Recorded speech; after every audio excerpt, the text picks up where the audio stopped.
Hello everyone, Assalamualaikum. Welcome back to my YouTube channel English with Hasnaina. I hope you all are doing fantastic by the grace of Almighty Allah.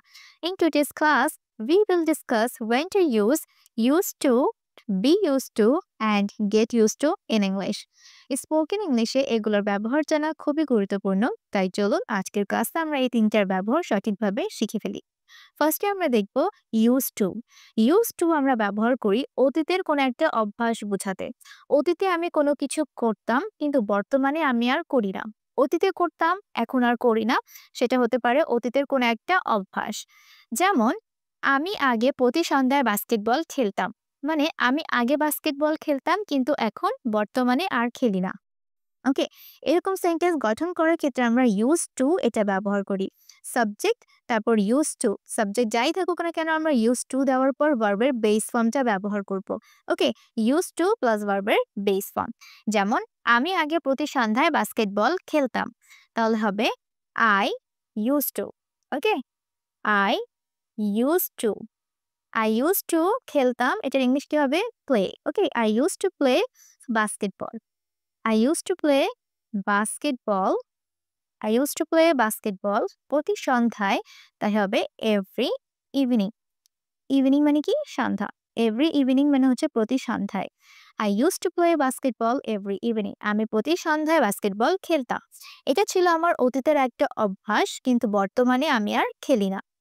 তারপর সে আগে ঢাকায় থাকতো। সে আগে ঢাকায় থাকতো কিন্তু বর্তমানে সে ঢাকায় থাকে না। ওকে, সেক্ষেত্রে আমরা কি করব? এখানে বলতে পারি he used to. Okay, he used to, he used to live, he used to live in Dhaka. Okay, he used to live in Dhaka. সে আগে কোথায় থাকতো? ঢাকায় থাকতো। He used to live in Dhaka. আমরা যখন ইংরেজিতে বলবো he used to live in Dhaka, তার মানে বোঝাবে যে সে আগে ঢাকায় থাকতো এবং বর্তমানে সে ঢাকায় থাকে না। ওকে, তারপর আমরা আগে সাইকেলে স্কুলে যেতাম, এটার ইংরেজি কি হবে? আপনারা আমাকে কমেন্ট করে জানান। এখন দেখব ইউজ টু এবং উডের ভিতরে কি পার্থক্য।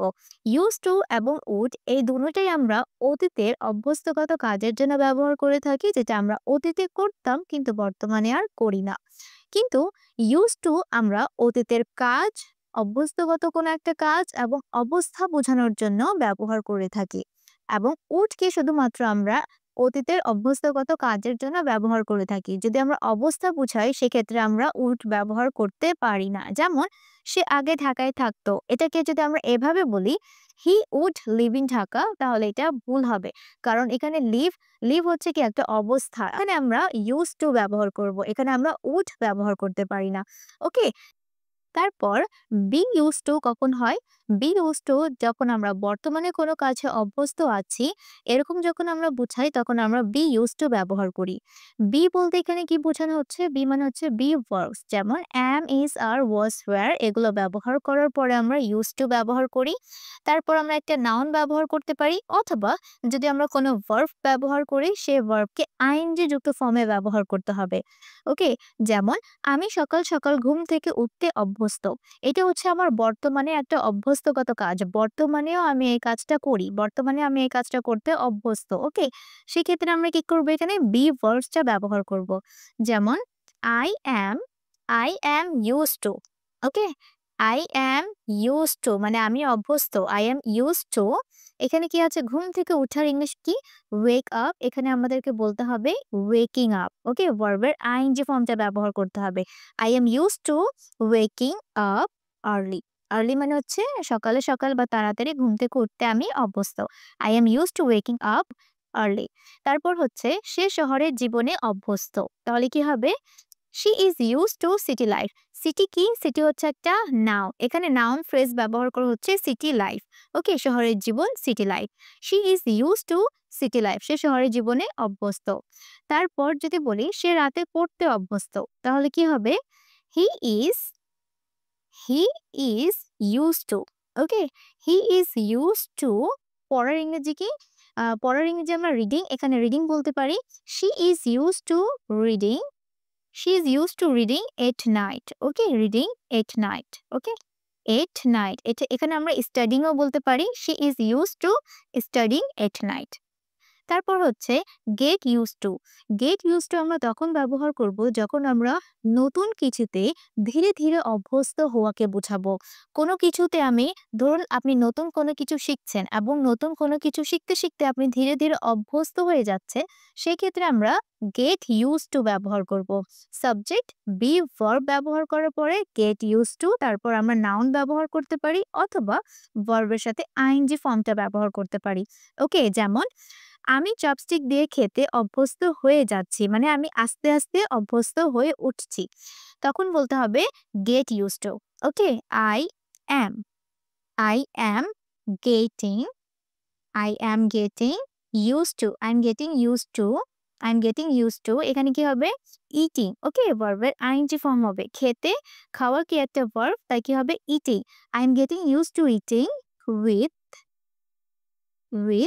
চপস্টিক। ওকে, তাহলে কি হবে? আমি চপস্টিক দিয়ে খেতে অভ্যস্ত হয়ে যাচ্ছি। আস্তে আস্তে ধীরে ধীরে আমি একটা অভ্যস্ত হচ্ছি। তখন বলতে হবে I am getting used to eating with chopstick. I am getting used to. I am getting used to. He is getting used to. She is getting used to. You are getting used to. They are getting used to. We are getting used to. ওকে, কোনো কিছুতে অভ্যস্ত হওয়ার ক্ষেত্রে আমি যদি বলি যে ধীরে ধীরে আমি কোনো কিছুতে অভ্যস্ত হয়ে যাচ্ছি, সেক্ষেত্রে আমরা গেটিং ইউজড টু ব্যবহার করব। যেহেতু হচ্ছে এটা হচ্ছে একটা প্রেজেন্ট কন্টিনিউয়াস টেন্স, তাই কি হবে? Am getting. I am getting used to. Okay, আর ইংরেজিতে কথা বলতে অভ্যস্ত হয়ে যাচ্ছে, মানে ধীরে ধীরে কি হচ্ছে? অভ্যস্ত হচ্ছে।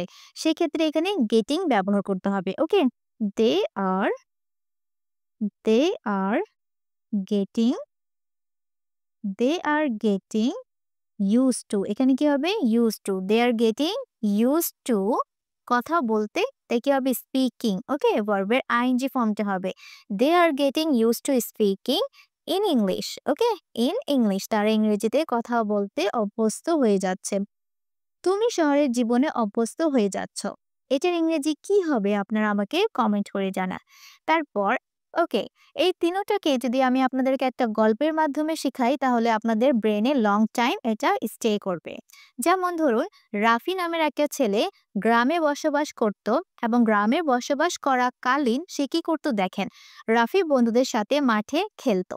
যখন সে গ্রামে ছিল তখন সে বন্ধুদের সাথে মাঠে খেলতো, এটা তার অতীতের একটা অভ্যাস ছিল, বর্তমানে আর নেই। তখন কি হবে? Use to. Rafi use to play in the filled with her friends. খেলতো বাট বর্তমানে আর খেলে না, সেক্ষেত্রে কি হবে? এখানে ইউজ টু প্লে ব্যবহার করতে হবে। রাফি গ্রাম থেকে শহরে আসলো, শহরে এসে দেখলো যে শহরে অনেক কোলাহল আছে এবং সে শহরের কোলাহলে অভ্যস্ত না। তখন এখানে বলতে হবে Rafi is not use to Rafi is not use to the noise of the city. তারপর যদি বলি কিন্তু বাট ধীরে ধীরে, মানে হচ্ছে গ্র্যাজুয়ালি, সে শহরের কোলাহলে অভ্যস্ত হয়ে যাচ্ছে। এই যে হয়ে যাচ্ছে, এটাকে বোঝানোর জন্য আমাদেরকে বলতে হবে getting use to. But gradually he is getting use to it. আশা করছি আমি আপনাদেরকে বোঝাতে পেরেছি use to, be use to and get use to কখন ব্যবহার করতে হয় এবং কিভাবে ব্যবহার করতে হয়। ভিডিওটা কেমন লেগেছে অবশ্যই কমেন্ট করে জানাবেন। সবাই ভালো থাকবেন। আসসালামু আলাইকুম।